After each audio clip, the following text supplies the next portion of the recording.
মাহিয়া মাহি এখন ঝুঁকেছেন নায়িকা প্রধান চলচ্চিত্রের দিকে। এরই ধারাবাহিকতায় এবার ময়না নামের নতুন একটি ছবিতে চুক্তিবদ্ধ হলেন মাহি। এতে তার বিপরীতে থাকছে কলকাতার এক নায়ক, কিন্তু তা কে হবে সেটা এখনো খোলাসা হয়নি। কিন্তু শোনা যাচ্ছে বড় এক চমক থাকবে।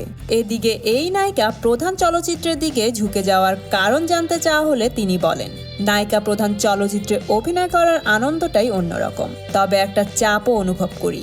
রোমান্টিক অ্যাকশন ঘরানার ছবি হবে ময়না।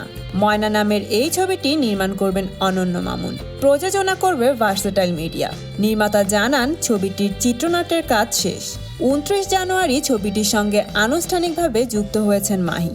সব ঠিক থাকলে আগামী ঈদ উল ফিতরে মুক্তি পাবে ময়না। ফেব্রুয়ারির মাঝামাঝিতে শুটিং শুরু হবে। তো বন্ধুরা, মাহিয়া মাহির এই নতুন ছবিটি নিয়ে আপনারা কতটুকু এক্সাইটেড কমেন্ট করে জানিয়ে দিন।